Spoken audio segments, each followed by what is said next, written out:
This 10-minute real-time drawing video I knew was going to be a bit of a push, but I wanted to actually push myself to draw something more gesturally than I would normally be inclined to do. And in some ways, this is a good subject to push ourselves with. This quite well-known glimpse up a side street just across the Seine from Notre Dame, and with the Shakespeare Book Company on the corner. So we look straight up at these two buildings that are nestled in with much larger buildings around them. So I can only assume that they are much earlier buildings that for some reason weren't pulled down when the great building program of Paris took place. And one of them is Odette's, which is a rather delectable looking pastry shop that I haven't been into yet. I only saw what they stocked after we came back from our last trip. So it is on my list of things to do next time I'm in Paris. But I start with the dark green building in the centre, and I use these relatively simple squarish shapes as my easiest starting point to start to draw a reference point for the rest of the drawing, because these proportions are easiest to get. But I do have the slight complication of this tree that goes over into it. And as you know, I don't like to draw lines over the top of other lines if I can at all help it. And so I need to reserve the space for this tree so that I can then draw the building that goes behind it without the lines crossing into it. And so I'm just trying to sort out where some of these lines will be and work out where this figure's going to be, and just draw some of this street level detail before I move on. I kept enjoying this so much, I forgot that I was trying to do it in 10 minutes, and I do, maybe a minute at a bit of a slower rate, starting to observe a bit too much and take a bit too long with the lines. This tree always reminded me, though, whenever I came back to it, as I do many times in the course of the drawing, that I need to be quick, because I was conscious I was certainly going to have to do this tree faster than I expected. But my plan is to go up with both of these to the top, and then probably go up to the very top from where these dark roofs are. What great architecture nestled into this rather strangely angled nook in the otherwise alignments of the street architecture. So I'm still just doing mostly tree at this point. And this top window, I decide to go as far as I can up this green building. I had thought about doing some light hatching over this at the end to convey the darker value of the colour, but in the end I did run out of time, and I decided not to. I could have done it and just sped it up, of course, but I thought I'd leave it looking a bit lighter. I just wondered whether too many lines would be obscured in that at this point. So now I start coming down for Odette's, aligning all my vertical lines with the various vertical lines on the left with the green building. So this now becomes quite faster to do basically the outlines of the various sections of the buildings, because it's very easy to align with what I've already done. Once I choose the width, then it's straightforward. And one thing I had noticed was that on the extreme right, I've got some very extreme perspective angles of this street that funnels up towards this very strange, very quirky bit of architecture in Paris. So when I do those, I'm going to want to make sure I don't flatten those angles, that they're steep, and that they get steeper and steeper as they go up. So now I'm trying to just work out a vent or a chimney that intrudes into the roof space.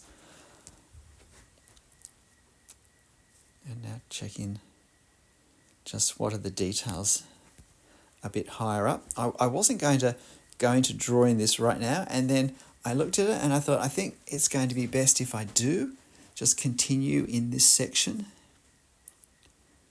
So I didn't quite do it perhaps in the order I would have done if I'd realised that's what I was going to do all along. Just checking, is there a corner line in there? And there is, and then there's a bit that comes out towards us as well. So being careful with my horizontal line there not to go too far to the left, because there is a tree that pokes in the top left corner. I always like these trees that pop in for a bit of a wave from one of the top corners at us. I think they're a wonderful way of really bringing the depth of plane close to us and therefore creating a much deeper depth between the closest and the furthest objects, which I think always introduces visually a very dynamic element into our scene. So there's a bit of detail at ground level here. There are some umbrellas. There are some flags in one of the windows. There are some, I think, trailing pot plants from the upper window. These are the sorts of details where we just want to try and capture something, give the effect of something being there even without having to fuss with what it is. And so now I'm starting to do some of these angles, but also place into the right positions, hopefully, and get the right scale, these lamps, these 3 lamps that are actually coming closer towards us. And therefore the closest one, the uppermost one, is larger than the other 2. So that's also one of the things we need to see and to observe, and not just to, oh yes, I've drawn one of those, I know what that looks like, and draw it the same size, because we forgot to observe what the details are. And not just are they different sizes, but the feel of them is different as they get closer. We see relatively more of the top. So a few hatch lines for the value of the roof and the tiling up there on the top right. More tree work. Thinking, goodness, I really better pick up the pace with this tree. And now thinking, well, I'll finish this top roof area of Odette's. There's 2 attic rooms under the roof. Wouldn't they be great rooms? I imagine they both have a wonderful view straight up the street and straight across the road across the Seine to Notre Dame. That would be a bit of Paris that would be nice to enjoy. And there were some things hanging out of that lower window. I think they were trailing plants. So now I start to get a bit freaked with the time and do some of the detail that we have in the lower left, which was a little bit of a more fiddly area to do. Again, just trying to capture the effect of detail. So shadows are always important, dark and light areas that we see easily and quickly and give the brain a lot of information, a lot of basis for assumption about what we're looking at and how it looks. That helps us to see beyond what we've actually drawn. So now, trying to position these windows in the upper part. We're still real time here. So there were a couple of minutes of double time. This probably took me 15 minutes to do in real time.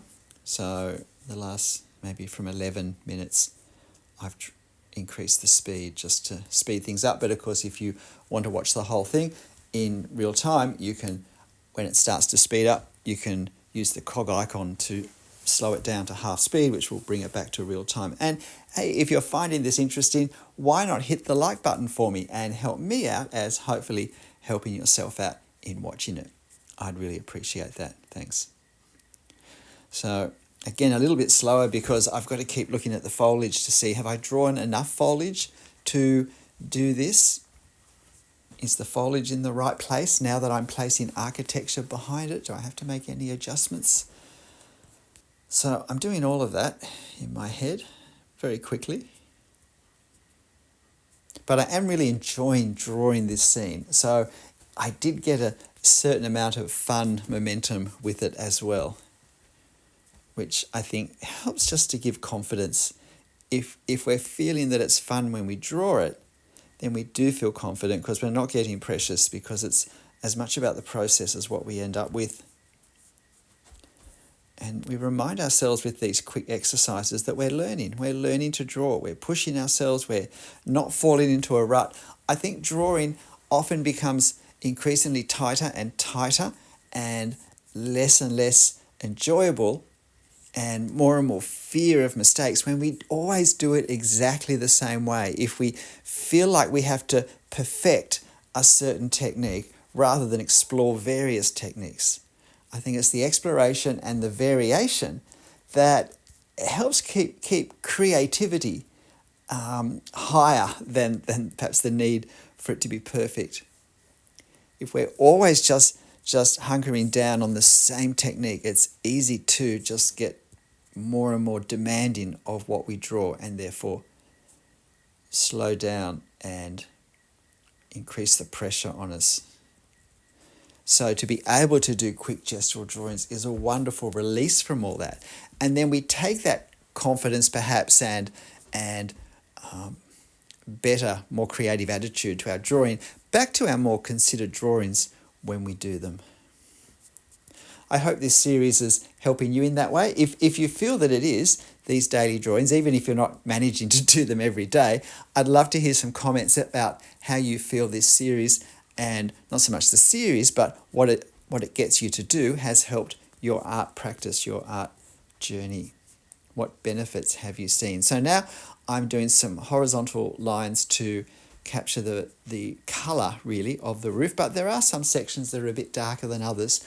So I'm going to add some extra lines in just some of the more shaded or shadowed, probably that's the word, parts,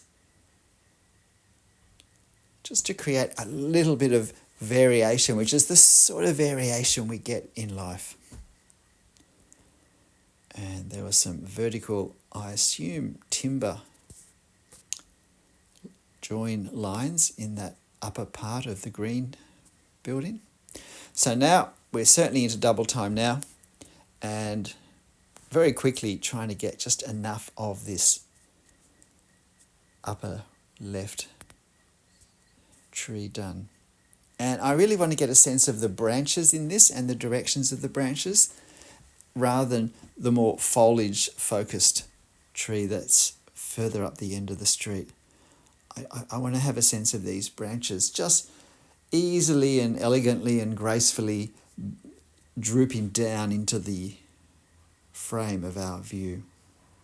And that's it. G'day, I'm Stephen Travers. I hope you found this interesting. It was fun for me. This photo, of course, is on my channel community page. I hope you go there and find it and have a go drawing this, whether it's in 10 minutes or 15 or 20 minutes. It's a great daily exercise, or just an exercise for our drawing. So why not give it a go? But whatever you draw, however you draw it, in whatever time you draw it, for whatever reason you draw it, make sure you have fun. I'll see you next time.